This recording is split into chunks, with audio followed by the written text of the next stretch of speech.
Hey, Eric. Oh, what's up, man? Would you like to listen to this podcast 1 week early? I do. Would you like to hear additional bonus episodes that we have recorded that are actually quite good and we've received nice feedback on? I would. You can go to patreon.com/retroam to find out more. You could become a patron and support us and help us out. Thank you. Non sequitur response. Great. And now, would you like to hear some hot sounds that I have recorded? Okay.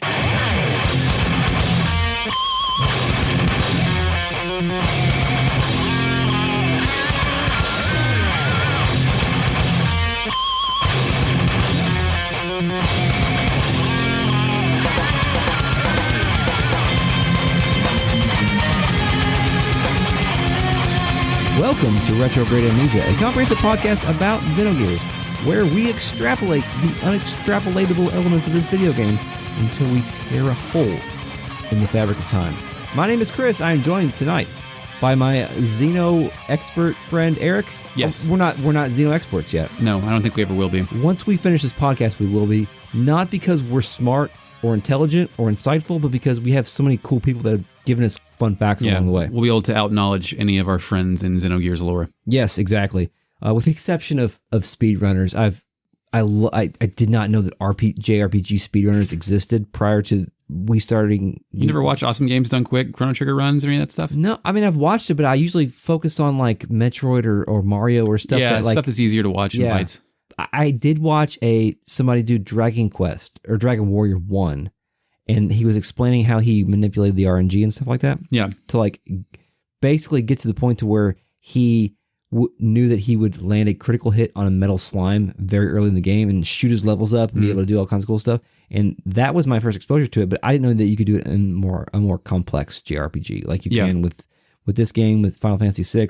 I've been watching it. I think one of our listeners does Final Fantasy VIII speedruns and has held the world record many times. I've watched a couple of his stuff, and it's just super interesting. Fascinating. Yeah. There's a hidden weapon you can get in Final Fantasy XII. It's an invisible bow that you have to manipulate the RNG to make the invisible treasure chest spawn in a random spot at one point in the game. 12, yes. Wow. So anyway, cool. You know what? By the time people hear this podcast, they're going to already know what game we're doing next, but we don't know what game we're doing next. We have no idea. It's probably Xenosaga. Well, we'll see. Democracy. So, if you didn't hear Chris's voice when he said welcome, his voice shook a little bit when he said that for some reason, and that's because Chris is scared as hell about what we're about to face off in this chapter. We're headed towards Babel Tower. So, whenever someone mentions Xenogears, 3 big anxieties come up. Anxiety 1, the sewers. Anxiety 2, Babel Tower. Anxiety 3, Disc 2. Yeah. And you know what? The sewers weren't that bad. No. I liked the sewers because they were a change of pace, because we're in the middle of the infamous Kislev sequences, which a lot of people call kind of boring. I loved it. I loved it too, just because of all the fun characters that we got to introduce to. Gramps was down there. Yeah, fucking Gramps. But then we got the sewers, and we got an opportunity, maybe for one of the first times in the game, to have a full party. Yeah. And to be able to experiment with the mechanics of the game. Maybe that experience is a little bit different if you're playing through the game and not like taking notes on it and stuff. But like, or if you die. Or that too. At that point, I think I had moved on to emulators. So anyway. Now we're on to Babel Tower. The chapter's title is Babel Tower. And the Xenogears study guide alternate title is either The Rodent to the Sky, The Tower of Babel, or The Tower Gate. Did you say the rodent to the sky? No, the hammer's up there. Yeah. It is the... You guys at the top and hammer's just like... Hey guys. Yeah, this is where I get all my supplies. You want to buy something? Yeah. The Road to the Sky, The Tower of Babel, The Tower Gate. The Road to the Sky. I think it's The Tower of Babel. I always forget. Oh, you're supposed to put in a check mark. You're right. Notes. I don't have access to your I should underline it. You're right. I'm pretty sure it's the Tower of Babel, which means it's a pretty direct translation. Initializing fake net. LMAO, did you seriously just lose the game that you created to trick Chris? So, but did you have a lot of anxiety going into this because you're playing on an actual PlayStation and you don't have the ability to do save states like I did? I did, but before we even got to Babel Tower, we have a sequence to talk about. Yeah, we have a lot of stuff to go on. That preceded as part of the last chapter.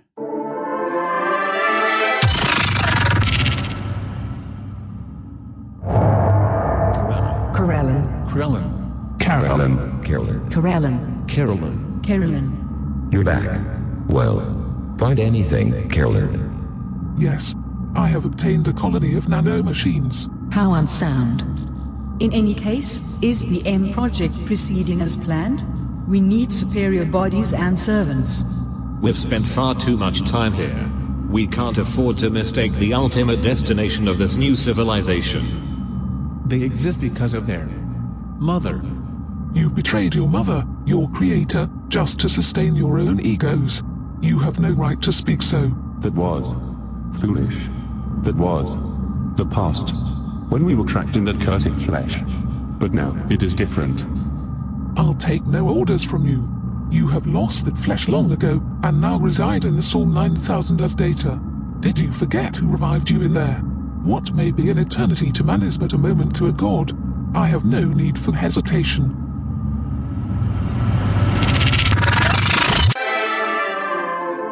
The Ministry's back, and they're talking about Krillian. They're like, hey, he's back, and he's reporting that he's found the colony of nanomachines, which we knew that. Thanks, guys. Yeah, the Solaris experiments are apparently purposed and premised on finding new bodies for these computer men.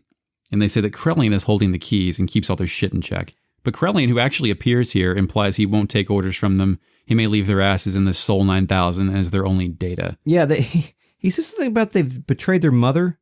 Yeah, that's a translation error according to that same study guide. They said the exact line is they exist because of their mother when it's supposed to be we. We exist because of our mother. Oh, okay. So I guess we exist because of the woman that was on the ship, maybe? Yeah. I don't know, I guess. An alternate translation for that is it is for mother's sake that we exist. Oh, cool. So their purpose on mother and their revival is for mother. Yeah, they talked about how they were trapped within like the cursed flesh. Yeah. Now they're in the TVs, so... Yeah, and then, like, I think when they were in the flesh, they may have made bad decisions, and Krillian references that. They're like, no, we're all fixed now. It's all binary. We're going to make... We're good. Like, they kind of feel threatened by Krillian, in my opinion. I agree. He also said... He's also kind of, like, shit-talking them. He's like, you exist in the Soul 9000 as data. Yeah. Which means that, like, they're literally just code, maybe? Mm-hmm. Or they're an algorithm, or they're an AI. They've been downloaded. It's a dream, man. Live forever. The Soul 9000, that's an interesting reference. SOL 9000. Yes, SOL 9000. The Xenogears wiki speculates on what the Soul 9000 might be a reference to. May I guess? I don't actually know. In a lot of Arthur C. Clarke novels, the sun is referred to as soul. Yeah, well, that's actually two of them. So, soul is the Latin word for sun, and the computer may symbolize the sun due to it, being a sphere and being, the importance of the floating fucking TV men.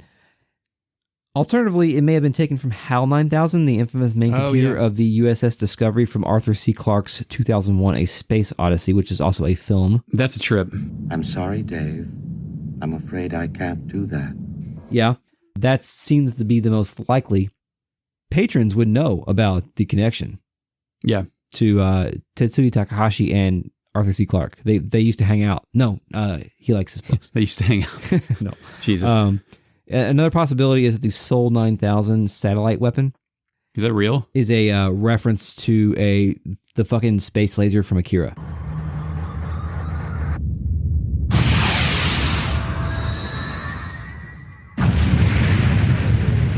Oh, okay. Cool. I thought you were going to say Ronald Reagan Star Wars program. No. Have we had any Ronald Reagan references in this game yet? I don't think so, other than he liked guns a lot too. Was that before 2A? Yeah. Okay. Yeah. Well. As a programming note, I'm kind of running out of voices to build for these sequences, and I didn't want to make Krillian sound like a robot, so I took a lady's voice and pitched it down to sound vaguely male, which I think goes with his androgynous aesthetic. Yeah, that's true. Krillian, we have we talked about Krillian's appearance? I don't think so. He's got like a weird braid going on and some nice headgear. Yeah, he's got like almost a sort of male tiara kind of thing going on here, which perhaps signifies some sort of status. I don't know. We haven't seen anybody wear this. Yeah, like I mean, the fucking Emperor's wearing a skull mask. Yeah. So what is this? What does this tell us? I don't know. There's human faces in the Soul 9000 that are still hooked up to like breathing machines. Yeah, so I mean, it's all about that style, man. It's difficult to sort of talk about the fashion in Xenogears because there's so many.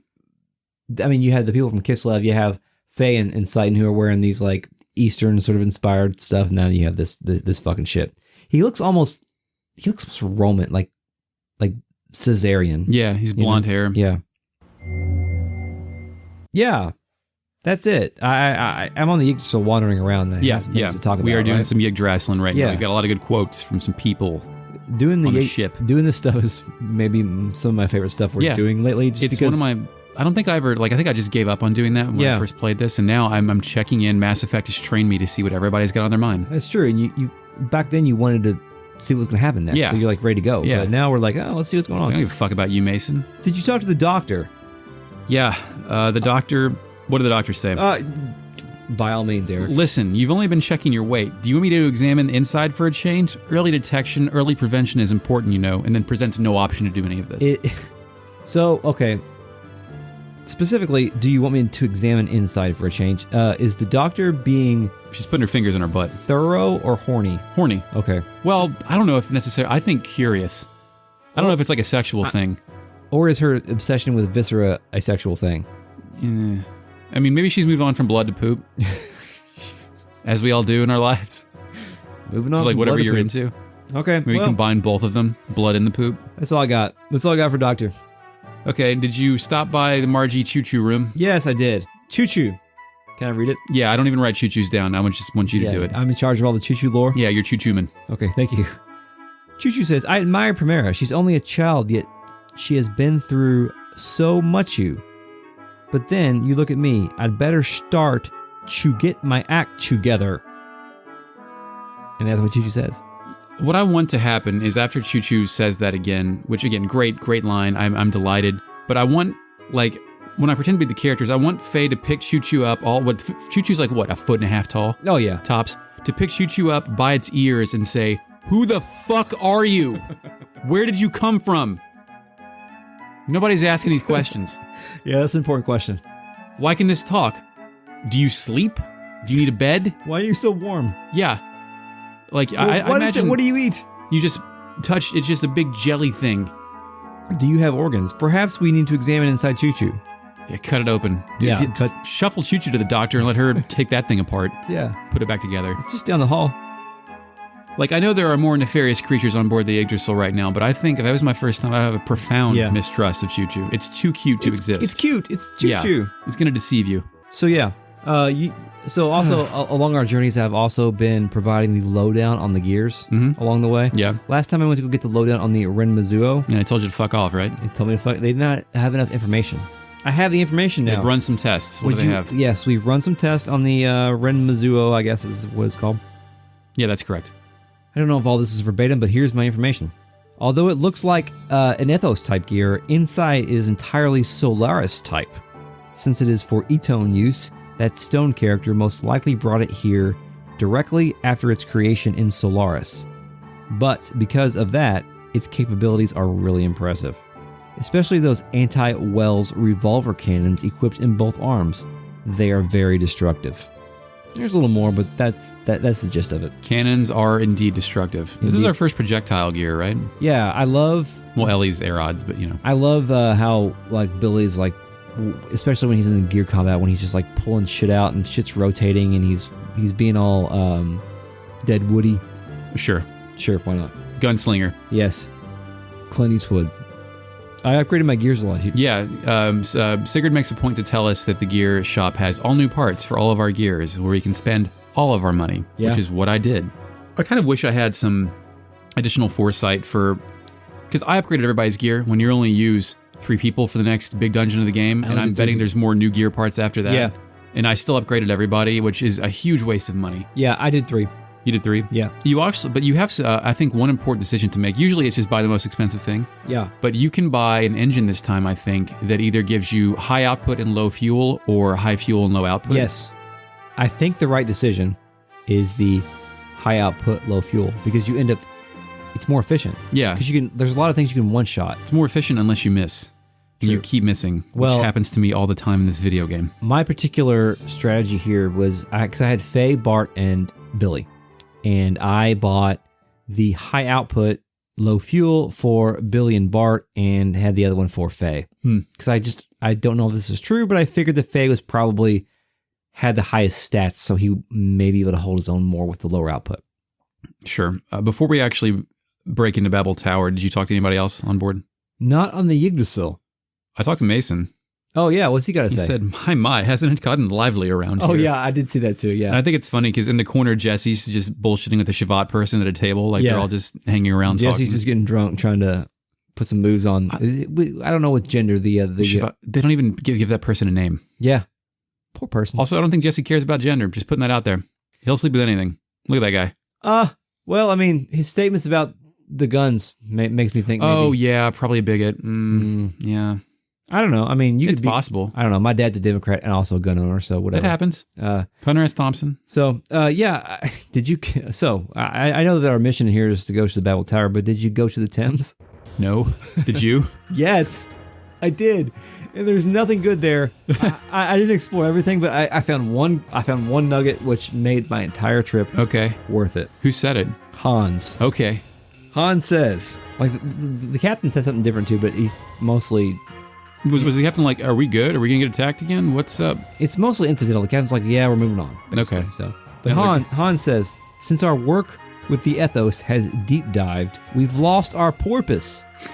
Guess we'll just have to stick around watering the seas and salvaging. Oh, God.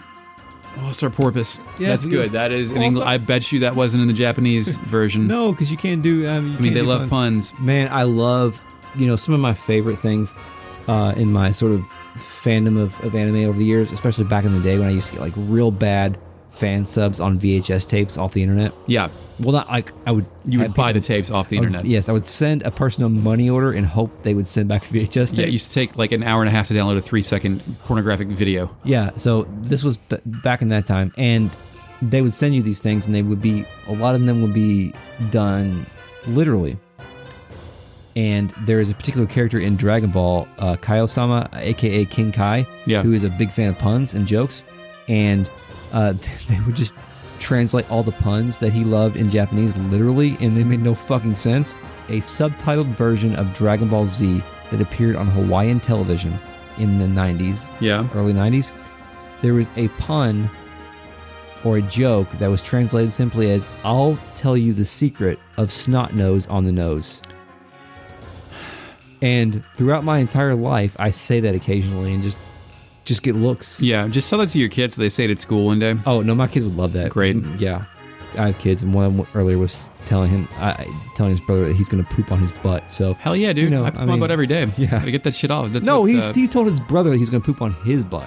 Oh, that's like putting it on someone else's pants and shitting in it. Yeah, it's not good.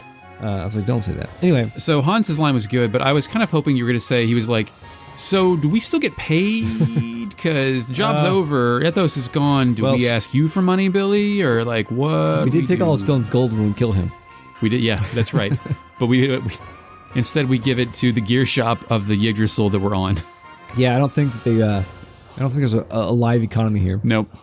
They'll be fine. They're the best salvagers in the business, and they have plenty of booze. I also found something on the overworld here. I went to there's a continent sort of in this Aquavie area that has nothing on it. Yeah. Do you know what I'm talking about? It's like the largest continent in this sort of archipelago. Could you dock? Was it like a beach with the Yggdrasil up there? Yeah, there's literally nothing there. There's no things. It makes me wonder maybe if something is going to appear here later, or if they took out something. They just never had time to populate this. Yeah. Anyway, I was wandering around, just fighting stuff, and then I came across Suzarne, the witch with a scythe sprite. Are you serious? In the middle of the fucking grasslands here. Was it called Suzarne? No, it was called Shady. Oh. Wow. Well, I guess, wow. Remember we speculated about, like, Suzarne was one of Rico's cronies. Yeah, his top crony. That we had to fight during the baptism. Initiation. The baptism. Yes. And we're like, where the fuck did... Why is it a witch with a scythe? And Suzarne survived, right? Like, that wasn't one of the two. That was Heinrich and Clive. Yeah. Yeah. So... Yeah, and when I came across it, I was in my gears. So, like, Billy just fucking pulled out his pistol and just fucking blew it up. And then I got an anti-ether stone, which nice. I don't know what that does. Initializing fake net. An anti-ether stone gives +2 to ether defense. But I'm sure it's... That reminds me of The Witcher 3. At some point, you can banish some witch or something out to be, like, tied to a rock and die. And you can actually go to that rock, which is, like, on the other side of the fucking map later, and she'll be there. So if Suzarne got excommunicated and just wound up there to be executed by Billy. Did not find another one, so maybe it was the only one. I don't know. That's weird. Yeah, it is super weird. So anything else before we go? No, I went and grinded until I could buy everybody's gear part. It just was a huge waste of time. Yeah, exactly. It is time to go to the Tower of Babel. Let me properly answer Quiz's question about like I just about whether or not my anxieties, like I just psyched myself up to go get in here because I remember it being so bad. Yeah. Like I remember just bad controls, bad angles, a lot of wasted time, kind of hard enemies. Like it wasn't, I set aside like a 3-hour block of my morning last Wednesday or whatever to go ahead and do this. Would you agree with the statement that it is bad, but not that bad? Yeah, like a lot of things, it's way shorter than I remember. It's not quite as bad. And then now that I'm better at video games, I'm better at doing this stuff. Yeah, I think you and I both have a good understanding of like the sort of 8-way directional movement that this game kind of has, where it's not 100% analog. For all intents and purposes, they had just invented 3D graphics like 2 years before this too. So we didn't have a good grip on that stuff. Yeah. I don't have a lot on the etymology of Tower of Babel, but you get the main thing, right? Yeah, I mean, it's from the Bible. It's literally when like people were like, we're going to build a tower to escape God's wrath or get to heaven or get to God. It was to reach heaven. And then they were trying to build it, and then God was like, yo, I am going to I'm going to babble your languages up and prevent you from having the ability to work together. And that was why that explained how the world spoke different languages everywhere you go. There are a lot of similar myths in a lot of different traditions, like all different kinds of things. So anyway, that's where this comes from. We know that this game is drawing a lot from, Judeo-Christian myth. So here we are with another one.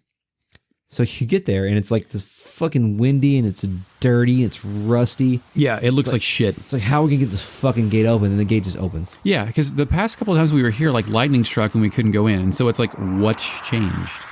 Yeah, that's interesting. I haven't thought about that because I never tried to go in before this. I guess maybe God fell asleep. Yeah, and is finally letting us in. I mean, we already know God is slumbering under the ocean, so. It's this big, God's down there. It's probably being protected by the Athos. Yeah, right? But yeah, I mean, maybe now that their influence is gone, and like they have to molest children to keep the barrier up. So no, that stopped. We're free to go in. So it's presented as like this huge tower thing, and I understand why, but it's like, why are we only taking 3 people? Yeah. We want to take the whole squad on this? Yeah. Instead of leaving Rico there to listen to Hammer's anxieties for another 6 hours? Yeah, by the way, Hammer hasn't said nothing different for a long time. No one cares about Hammer. Yeah. And Rico's always like, I'm ready to go. Yep. I can come. Just come on, man. Hey, I'll help. I can do the bullet attack. You like that. Remember the Hecht? I killed that with you, man.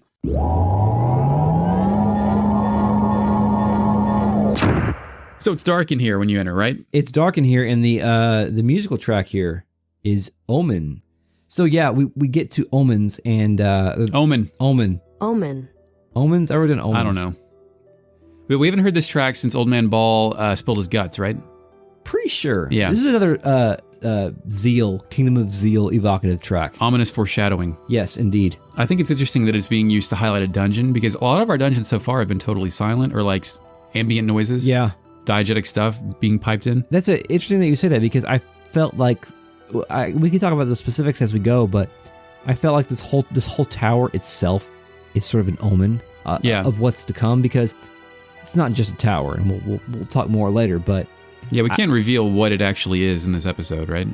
No, but we can sort of talk about what we see. I think. Yeah. Okay. And I have a lot of notes on that. So it's dark. There's like, you couldn't do real-time lighting on the PlayStation 1, but like there's some shading where it's a fixed camera angle where the door you enter in from has a clear like diagonal line of light coming in through it. And the first thing you see is an Ether AR and a chest, and then that suggests, hey, this is like Ether AR is Ether armor for your gear, which is classic way of suggesting, equip this shit. Yeah. The first random encounter that I came across was called the Traffic Jam. Traffic Jam. It's like 3 little AI drone things. Yeah, I call them nubs. Nubs. With like road closed signs. Yeah, they have...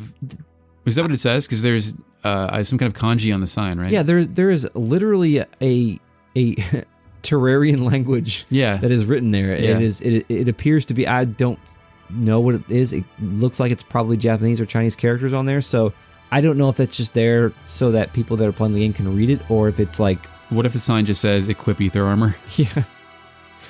But the fact that it's like a human language is interesting. Yeah. A real human language, I should say. So, yeah. These things damage me for 500 HP without that armor. They shoot lasers. Yeah, they shoot lasers. What was the party you took in here? Billy, Bart, and Faye. Okay, I took Faye, Sidon, Billy. Okay. And Billy's square attack, which is ether attack, wastes these things in one hit. Oh, really? Yeah, it's really, really good. I was using Billy's X attack, his third attack, and I guess I probably could have. Does that also one hit them? Yeah.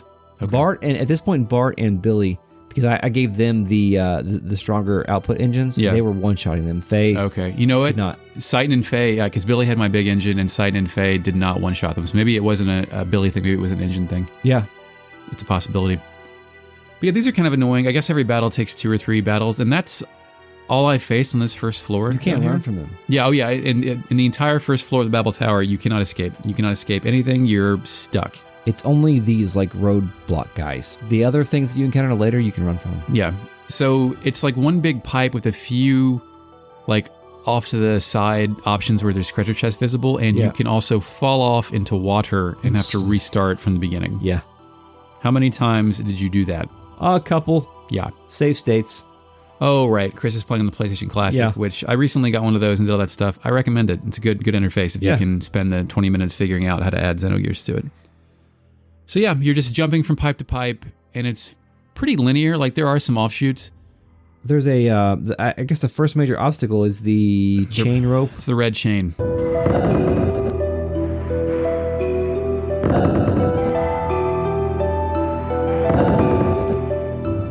Yeah, it sucks. It's the red chain. Yeah. What's the red chain do? You have to like Donkey Kong swing across it. Yeah, but it sucks. It's got physics, which I didn't really know how to work in 3D space at that point. Where like, okay, so you start in the center of it, and you press left, you go left, right, you go right, and then you slowly increase your arc as time goes on, and you have to pick the right time to jump off to where the velocity flings you with it. And you don't know, because you never played this game before, if that's at the end of the jump, at the middle of the jump, like it should be, because that's how gravity works. I would describe this section as not great. No, it is. I think this is chief complaint number 1 about Babel Tower is this is tough, especially if you don't rotate the camera in a way that makes sense. Yeah. Because then you got to start the whole dungeon over again, which isn't great for your armor. There's also a falling bridge thing. There's big hunk of metal that you have to... Once you make it past that, the hunk of metal, like once you reach the apex, it starts dropping. You got to jump off real quick. Yeah. Or there's a treasure chest on top of it with a Thunder G rod, which to get that, you have to it starts dropping. You have to go back and then walk up it as the animation's resetting and then jump on top of that. It's an Ellie item, right? Yeah. There's basically, I think Ellie gets like 4 or 5 rods in this entire sequence. I think I got 2 or 3 of them along the way. I didn't try to get different everything. element rods. Yeah. So like that happens, and then there's just like the inside of this looks like I've never been inside like a crashed or a wrecked ship, like a boat, but it looks like the inside, it's all rusted. No one's been in here. There's like idle drones patrolling around. Yeah, and the first sort of place that you get to where there's dialogue, and keep in mind that like all the dialogue here is just Faye talking to himself, basically. Yeah. And Faye, he's like... a small doorway. He gets to an area and he's like, that appears to be some kind of relay station. And in that area, it appears to be that there's like a bunch of road signage everywhere. Yeah. Or like, not necessarily road signage, but it kind of evokes like a, destroyed highway or something like that. Yeah, but likely it's not a highway. It's more likely like a ship or something. Well, we're about to get like a transport car, right? So perhaps it was like a moving sidewalk, like in an airport. Yeah. But a lot of... Nonetheless, like this, in this particular section, it becomes increasingly apparent that this place used to be inhabited by something. Right. And then it's been turned 90 degrees on its side. Like all the rooms we go into, we're not on the actual floor. We're like, we're right next to computer monitors, all kinds of weird stuff in there. But yeah, this relay station, there's active computers in there. There's diagrams of a structure on the wall, annotated yellow, green, and blue PowerPoint modules. And our objective is to push some buttons until shit outside moves. Yeah, Faye is finally getting the chance to hack with his friends. Yes, finally he can start hacking. He missed the Ethos HQ shit, and now he's pressing all the buttons himself. And actually, it's funny too, because if you press a button that doesn't actually do anything, he just kind of like stops and puts his hands on his hip and kind of shakes his head, and he's like, well. Yeah. Which makes sense, because I don't think, like, 2 weeks ago, Faye had never seen a computer before. Yeah, this is his first time. He just knows, like, you hit buttons and things happen because he's been on the Yggdrasil. Yes, he's a child. He's like playing the arcade machine without putting a quarter in. And I guess I had Citan with me, and I guess he was just like, I just let him do it. I don't. He'll figure it out. That's the canonical reason. Yes, I had Bart, and Bart, he should know a little bit about this because he's got the Yggdrasil. So yeah, but he offered no help. So fuck off. So eventually, you hit the right button, which I think is on the monitor on the very top. Yeah, and it summons something out of the water at the very bottom. It's it just shoots up like at a pretty fast rate.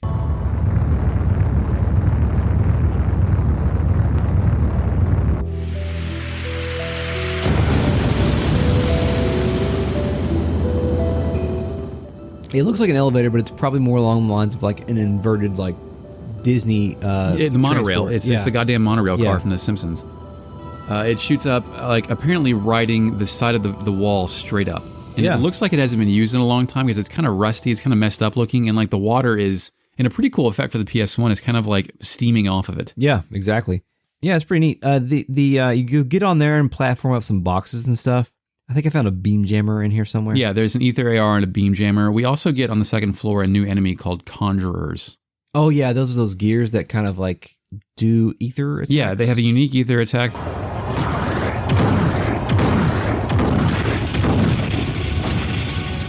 They also have an ether attack on everyone that drops a massive spiky toy ball out of the air for 800 damage on everybody and will usually suicide both of them.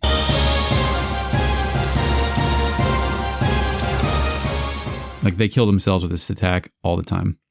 Yeah, that's a weird animation. Yeah. It's very thrown together, I guess you could say. Yeah, it's like they're untextured spiky balls. It almost looks like a Final Fantasy VII asset that they dropped in here. So yeah, we ride that thing up, right?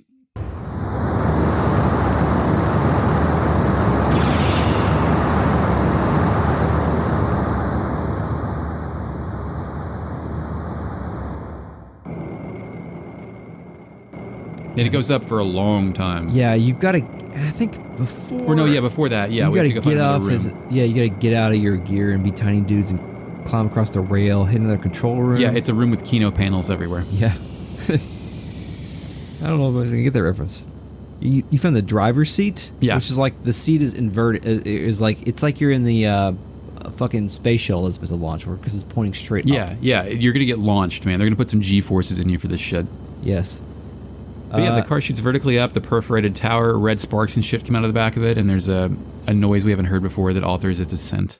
Yeah, and I mean, this is the point. Like, is it obvious here that this is like a ship or a train or a boat or something? I think the general purpose of this wasn't to accelerate a car into the air. I think this used to be laid out horizontally. Yeah. And it was for mass transit across maybe, let's say, a domestic area toward a work area. Yeah. And perhaps a large ship. Hey, we've seen a large ship. Yeah. A long time ago. With weird technology. Yeah, we've seen that before, so... Strange. Take it for what it's worth. Explosion.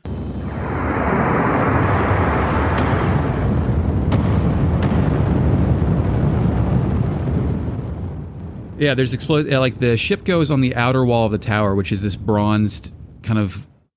I don't know if bronze is the right word, but it looks like it has been weathered in a way where the interior hasn't, where there's mold and shit all over it. Yeah. And then as Steel Giant plays, like things around us start exploding that doesn't look like the car malfunctioning. It looks like we're being attacked. Yeah. We exit to the fighting balcony. We're on this big platform, and hey, it's a Gebler ship. Yeah. And hey, guess who's doing stunts out here? Stunts, yeah. Just it like doesn't that ship? Or no, it's when it leaves that it folds its wings in weird ways, right? But yeah, this balcony though, there's a large circular island on top of it, and then it's a very cool shot of like blue skies and clouds, and a ship approaches. Its wings fold in, and two gears exit out the side. They fire up their jet boosters and X-attack, like they cross-attack upon landing. Yeah. Who's in it? It's Ramsus and Miang. And yeah. There's an interesting contrast that Ramsus' gear is pristine in gold, and then the Babel Tower outside is like faded gold, like regal stuff that didn't last time and looks all shitty now. Yeah. Ramsus says, "I've been waiting, Faye." And he's holding a sword horizontally, like with two hands on each side. It looks cool as fuck. Yeah. Like he's ready to do battle with his pretty man fencing sword. Yeah. He does some shit talking and excuse making. Yeah, he said, "Last time at sea, I was rendered unconscious by a surprise traitor." Yeah, he's making excuses on why he sucks ass. Yeah, which is what a winner always does. Yeah, exactly. I think that, at this rate, Ramsus, he's not going to have Night of Fire for much longer if he keeps this up. He's going to be downgraded. Like, they should have just kept Steel Giant playing, to be honest. Yeah, I mean, but in contrast, Night of Fire plays. His gear is called Wyvern, and once again, Miang's gear is called... Miang's gear? Right. Who just does healing attacks or healing things. She supports him. He has 5,000 hit points. I was a little bit worried to use boosters here because I knew that we had additional platforming to come. But yeah, he has a 3-hit slice combo that does 1,200 damage, and Miang restores 1,200 of his HP. But I was doing like regular attacks are doing 500, and sick level 1 combos are doing 1,200. I did a level 3 combo with Billy and shit, fucked him up. Yeah, dude. Did he get to his mirror stance? I did not get mirror stance. I did get something called Mega Flare. I think it had a cool animation. Yeah, Mega Flare is his little ether attack. Yeah, was that where he like transformed his sword into a gun or something? It was weird. He has Lionheart's Gunblade? Is that what I just heard? Yeah, I guess so. I went in 4 turns. I may have gone 5, but once I got that level 3 combo, I didn't even realize I had level 3 combos, and I did them with Billy, and it was over at that point. He grants 7,884 HP and 3,000 gold, which kind of sucks. Yeah. Like, I think we could have fought 3 traffic jams and gotten that. At this point, he's turning very cartoon. Yeah, it's like he's doing the thing where he acts mad so someone has to hold him back. It's not over yet. No. Not yet. And yeah, like I said, he's going to lose his status. He says, let go, Miang. I can't retreat now. And then Miang orders the ship to fire on us so they can make their escape. Yeah, like Miang has to physically pull him out of the situation. Do you remember Ramsus being this pathetic the first time you played this game? Like, he's kind of lost all respect at this point because he just shows up and then gets his ass kicked. He's a whipping boy. I remember him sort of going off the deep end, like kind of the way he is here, but I don't necessarily remember him sucking as bad as he has started to suck. Is Ramsus the best Solaris has got, or do they put him in these situations because they need someone to just go out there and he's dumb enough to take these assignments? Even if he loses, it doesn't matter because it's all part of some scenario. He's only lost to like Faye at this point though, because I don't think we've battled Ramsus when Faye isn't with us. Yeah, maybe he's like his Achilles heel. And he said as much too. Yeah, like Faye's a bad matchup for him basically. And I guess Miang we know is holding more keys than Ramsus is, even though Ramsus doesn't know that. Yeah, exactly. Then so yeah, it's firing on us, and then someone owns the Gebler ship. Yeah, it's being from attacked the skies from above. Yeah, and it's like, is anybody here competent at their jobs? Do you guys have radar? No, like or a pattern for. Gebler doesn't have radar. The Yggdrasil doesn't have security cameras. So yeah, there's some plot holes here. Someone, I forgot if it's Ramsus or Miang, says, just as I feared, Shavat. Yes, it is Shavat indeed, and Gebler retreats. Yes, and I'm like, thank God. Boss battle's done. Shavat's here. We're going to Shavat. Yeah, all this shit, it's over. We're done. No. Nope. No, we get to go back in the tower. I still have several more paragraphs of the tower. Yeah. So go ahead. We can officially run from battles now, and I keep running into these conjurers, and they keep dropping suicide bombs on me, and I'm getting anxious because like the HP's going away, and I can't get it back. Yeah, you can't just sit there and charge on traffic jams. At some point, if you fall down into into like a small chasm with a bunch of pipes, and then you come back out of it, Faye stops and he's like, "Hey, there's a room back there." Yeah. And you can get out of your gear, you can go in there and get some shit. Like your first chasm, which you have to like pipe jump up. Yeah. There's a massive control room that has an O2 cylinder, gold nugget, and an E-circuit, and the floor is flat panels with information scrolling across. Yep. You finally hit a button and it tilts that mirror thing. Yeah, it rotates the mirror out front.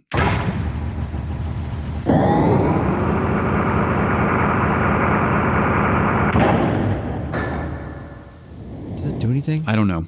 I think maybe that's like, in my head, that is a way to signal Shavat that we're like, it's ready to be boarded or something like that. Like it uses reflection technology. I got turned around here. Yeah. And I went back to the beginning, like back after that platform. I also did that. And the thing wasn't turned.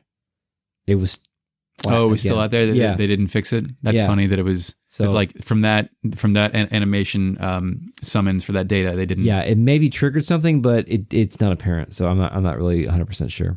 Also on this floor, I fought one new enemy called a gun drone. Did you fight this thing? Yeah, they were easy to take out, but they did a lot of damage. Yeah, it's a plane with arms. Sure. But yeah, you can get one hit deaths on it, but it will do a lot of damage to you. At some point, the music stops and it's just the wind noise blowing around. And then it's funny, after I hit that switch and it rotated that mirror thing, I thought that opened the door that was blocking our way, but it didn't. I had to go back in there to hit another switch to open that door. Yeah, it's weird. In that room down there, there's a room in here that looks like the bridge of a battleship. Yeah. Yeah, it looks like a command center. Yeah. Definitely. You kind of work your way back up a bunch of hallways, and then when you finally get out, there's like an atrium area. Yeah. Where you have to like walk some tightrope. It's kind of pretty. Shit. Yeah. It's pretty cool. You can get the Ice Rod G and the Fire Veil AR there. Yeah. And you have to like, I didn't fall off, but it's kind of, can you fall off? Because it's like a circle you have to walk into, and you have to jump to get some treasure chests. I didn't want to test that, even though I had save states, but I didn't. Did you run into any fuel tanks? No, what's that? There's an enemy called a fuel tank that's like this like floating ball with a bunch of protruding arms, and I didn't know it was called a fuel tank, so I just beat its ass. But then it blew up. Oh, you exploded the fuel tank. Yes, wonder if it's like the fix bots in earlier in the game. Yeah, will it fuel you or something like that? Maybe, I don't know. I blew it up too quickly. We should consult the fake net. Sure. Initializing fake net. The fuel tank can restore 1/5 of your fuel. It also will not attack unless you attack it first, meaning everyone can just sit there and charge up. Then you get outside. Yeah. And it's the Earth Tone room with the fix bot at the bottom. It feels like this place here on the outside feels like actual ruins. Yeah. Like up to this point. It's preserved. Yeah. Up to this point, we've seen like all these sort of rundown battleship areas. Yeah. But now we're seeing this place that sort of evokes more of a ancient feel to it. Yeah. Like, I don't know what the point of it is, but it does look a lot different. I would assume in that first area that was all run down and dark is like there was water at the bottom and maybe that rusted some stuff out, whereas the top part is uncorrupted by the ravages of time. And it's apparently indoors. I guess it's indoors. But it looks more like maybe it was like a museum area at some point. The Fixbot guy heals you up. Yes. Thank you, Fixbot guy. I think he also sells you items, but I didn't buy anything because I already bought the best stuff. I went in there and you can go to those item parts and it's all blank. Oh, really? Yeah. I didn't even look. Yeah. Damn, this guy didn't have shit. This bot has been up here. No one's resupplied him. Yeah, Man. Get Hammer up here. Yeah, that's Hammer's goal. For a while, it was weird because I don't know what's up with the encounter rate here because I got a ton of encounters in a row. It's all traffic jams. And then I didn't have any encounters for a long time. Well, there are some fixed battles when you ride these elevators. You got to fight traffic jams. But there's one new enemy here, which is a spinning palm tree thing. Yeah. Looks like an enemy out of Panzer Dragoon, which had a really weird kind of organic bone construction for all of its enemies and all of its sentient objects. It looks like it was some art direction may have been inspired by that, or at least I hope. It's just an additional like traffic jam thing though, right? Yeah, it is also called traffic jam. It doesn't have a unique name. The traffic jam, yeah, you have to hop on these like grassy looking things, which are they're traffic jams. Additional traffic jams. It's a big traffic jam, and then you fight 3 small ones every time. And these will raise you up to different floors. And guess what? If you fall off, you got to go all up them again and fight those battles again when you ride these things. It's bad. I didn't fall off here this time. It's very bad. In the central area, there's like this large broken stone tablet. Yeah. Did you notice that? Yeah, there's a secret treasure chest hidden behind it. Yeah, I don't know what that's all about, but it's interesting looking. It looks like something is missing. Yeah. From there. So you basically go left to right. You've kind of take some leaps of faith because some of the traffic jams you jump on are about 3 or 4 inches below what the actual structure is. So you better hope your camera's lined up. Yeah, there's a couple of notations sort of on the floor. Like there's some like hash marks on each that help you align along the way. Oh, really? That you can like judge as like a place to jump off? Yeah, it's not, I mean, it's still awkward, but it's better than nothing. Yeah. So yeah, you get through this part and it feels like this whole part is like, oh, hey, this is an important section of this area of this tower. There was a save point after Ramsus, by the way. I don't know if we mentioned that. So you're not in complete deep shit here. Thank you, save point. Thanks to that and the fix bot.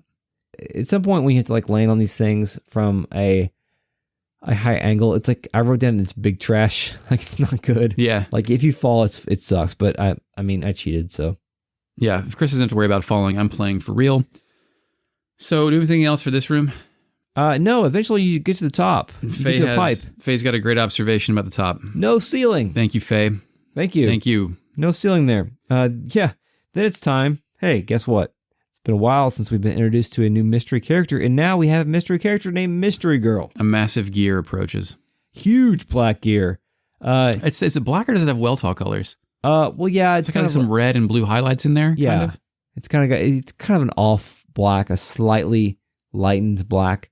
It is very, very evocative of one of the original Super Robot designs, Giant Robo. If you ever see a picture of Giant Robo, you'll be like, oh, that's this thing. This thing is called the Sibzine? Sibzine, yes. Initializing fake net. It is pronounced Sibzine.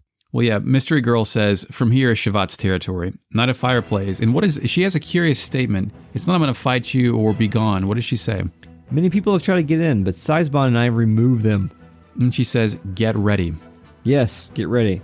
She's clearly guarding Shavat. This feels like a test. Yes, it is not so much like, I'm going to kill you, but I'm going to like evaluate your worth. And I guess that whole thing, this whole scenario contrasts well or interestingly with what she looks like, because she looks like a young anime girl with like pilot goggles on top of her head. Yeah, she's kind of steampunk. Yeah, very steampunk actually. But yeah, she looks younger than anyone else. She looks like 13. Yeah. I don't know what that is in anime years, but it looks pretty young.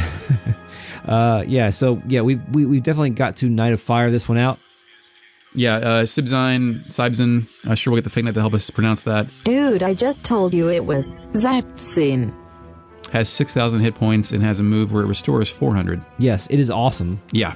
I love this robot. It has an awesome design. It body slams and heals itself. It jumps in the air and then like does Goldberg spear at you from like the air. And it's a big gear. It's as big as another gear we fought earlier. But. Yes.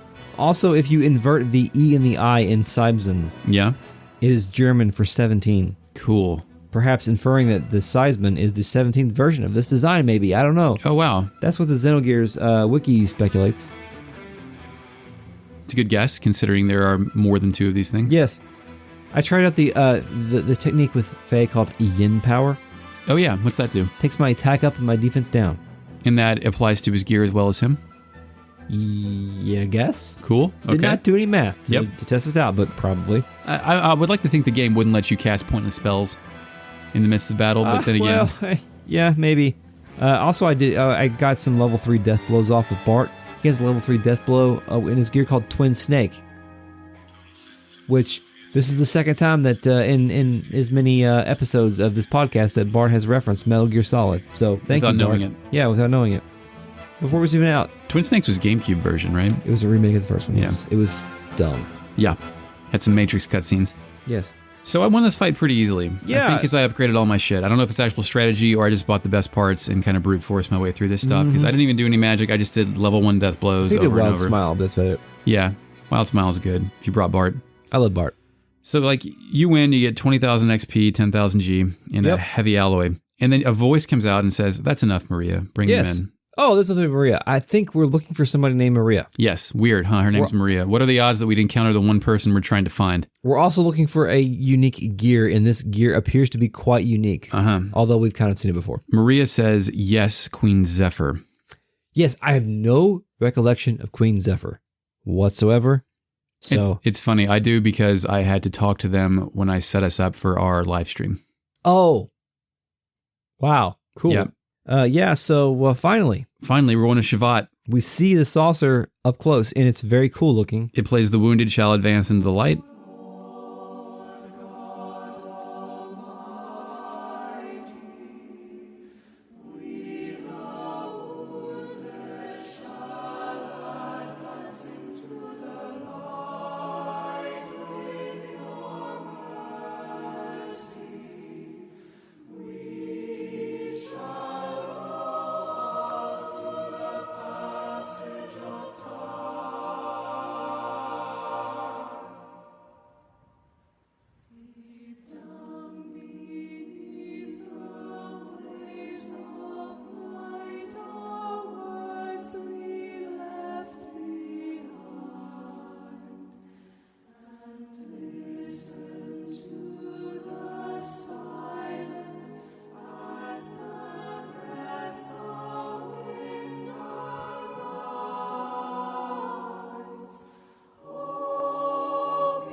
This is the music from the Nissan Church. Yes.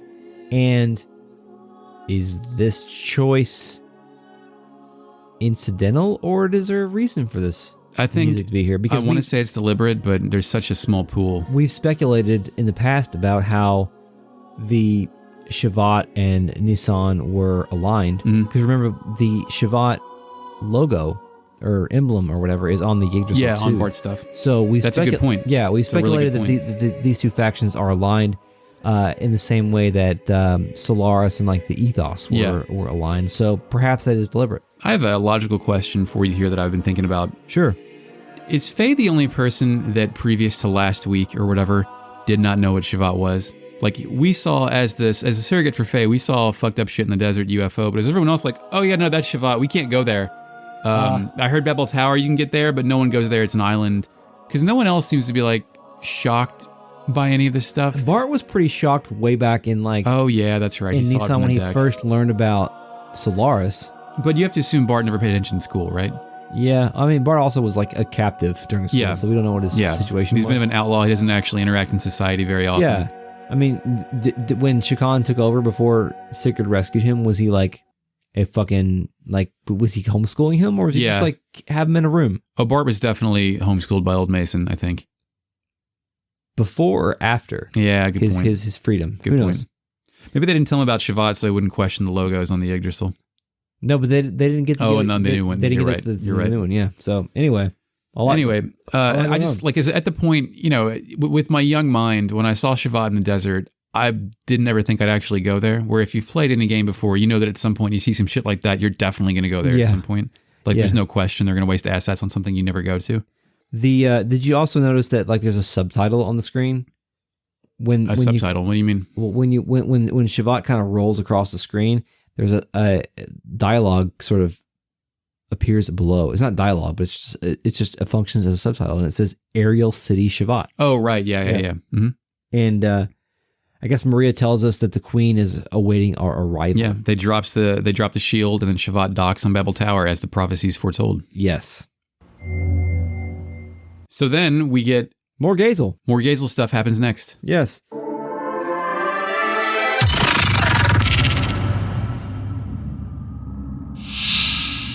Useless. They allowed contact with Shevat. There is an anima, relic in Shevat. We can't afford to have them aligned before the preparations are complete. It's meaningless if it is not compatible with our type. You want to bury all of Shevat. What of the Animus? There are others. We must respond severely so this doesn't happen again. What about the Shevat gate? As long as it is there, we can't get in. Easy. We just use Aitchison's gravity cannon to compensate for the time-space warp. Aitchison? Is it operational? Re-education is complete. It is ready. The airborne squad is already assembled. Any side effects? The regulated 71st Airborne should have no problems. Well then, I look forward to this.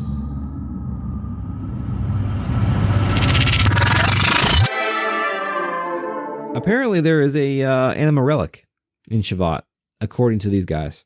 Yeah, they seem to be worried the gang made it to Shevat so easily, and we don't know what an anima relic is. No, we don't. But they know there's one up there, and they kind of brush it off, right? Like, they're kind of like, yeah, there's one up there, but God, there's other ones. They're like, they can't allow them to align before their preparations are complete. Yeah. Which I guess this means Faye and everybody is progressing faster than they expected them to, according to their scenario. They're busting up their scenarios. I have some... Perhaps, yeah. I have some localization corrections. Oh, yeah. The study guide is quick to relocalize all these sequences. The line, useless, they allowed contact with Shevat, should have apparently been, he is useless to allow them contact with Shevat. Oh. So who is he in this scenario? Like, who are they upset with? The second line, there is an anima relic in Shevat. We can't afford to have them aligned before preparations are complete. This should be anima vessel in Shevat. If it is aligned before our preparations are put in order, it will be troublesome. Okay. And then finally, you want to bury all of Shevat should have been, are we to disregard Shevat then? Meaning, like, are we just supposed to not care? Like, are we just going to accept that they're going to get whatever's up there? Are they going to give up on that and, like, place all their bets on future encounters and scenarios? Yeah, it appears they have, like, a lot of plan Bs and plan Cs here. Yeah, they got some plans. Like, I'm not sure what the animus is, the anima, all that kind of stuff, but I think that it has to do with those things sort of congregating to create a specific effect. Yeah. I don't know what that effect is. We know they're trying to get new bodies through manipulation of stuff, so I don't know if it's related to that or what. At this point, also, we get to see this Technosphere, the Sol 9000, rotating from an isometric angle above, and it reveals a keyhole directly below their machine. Interesting. So I don't know. I mean, obviously, it's going to come in play later because why else would they do that? But it is like a weird thing to think about and more foreshadowing. Is it like a old timey keyhole? Yeah, it's like a slot. I don't know if it's actually like slotted like a key, but it is a horizontal slot. Oh, okay. In like in the center of it, like a bullseye. In one of the first couple of Gazel Ministry sequences, they talked about the Geisha key. Oh yeah, the Geisha key. Yeah. Right. So that's a good point. Maybe that's related. Don't know. We'll find out. Maybe. Who knows? Yeah. So then they're like, well, yeah, we gotta go get these people. Like they're gonna attack Shevat. That's what I'm guessing. They're not going to. They're gonna obviously command some kind of squad. Yeah. Don't they say there's some kind of like airborne squadron that's already the Oxen gravity cannon? Yeah. They are going to employ this to own Shevat, basically. Yeah. And this is a similar as like they were going to come, like the Night Purge sequence, like they were going to come after us. Yeah, you'd think that like they might have sent Ramsus to intercept us there, and then maybe they sent more firepower the first time before we actually made contact with that shit. Like, unless that was like Corellian disregarding their plans or whatever. It just seems. Yeah, Ramsus seems to be disobeying a lot of orders though. Like he just goes after Faye whenever he finds Faye. You know how in G.I. Joe, like Cobra always fucks up no matter what the plan is? Yeah. If it's something like that where they're just destined to fall short every time and never try the same plan over again. Yeah. So yeah, that's it. That's all I have for this chapter. That's all I have. I guess we'll start the next episode with some discussion about the introduction of Maria. I think there's a lot there. And we might be going to Shevat. We might be. I think we're there. I think we're finally at the second Chrono Trigger sequence of this game. Yeah. Thank you, Masato Kato. Anyway, that's it, right? We're done. Thank you for listening to this podcast today. Subscribe where podcasts are found. Anywhere, including Apple. Support us on Patreon at patreon.com/retroam. Follow us on Twitter at retroamnesiapod. We are not on Facebook, Eric. We're not doing that. Right. Hopefully it's shut down at this point. Hopefully. No. It won't be. Sorry. There may be more congressional inquiries by then, but maybe not shut down Facebook. Email us at retroamnesiapodcast@gmail.com. They probably won't shut down Google. Oh boy. Google is what I call Google when it's made of Gooigi. It's a good game. Shepard. Mark. Shepard. Thank you, Mark, for the intro track, by the way. That's going to be fucked up to edit. Just delete when I said Shepard. I know. You said Shepard twice. Sorry. Fuck. Like you broke my brain when you said that because I was like, don't say Shepard, and you said it twice instead. The wrong thing came out. Sorry. Yeah. Until next time. Wait, not until next time. Stay tuned for outtakes because there's probably a lot. Yeah, we include some stuff after the podcast. If you didn't know that by now, it's just either Chris and I messing up language or just stupid banter. Thank you. Until next time. Yes, we will kill God. We will indeed kill God. And now you may go back to sleep and get all your HP and MP. That's the Metatron from Chrono Trigger. Initializing FakeNet. It's the Enertron from Chrono Trigger. Yes, it also restores that. You sleep in the Yggdrasil bunkhouse. This is where we sleep. You want to sleep too? Yes, go to bed. Yes, go back to sleep. Thank you.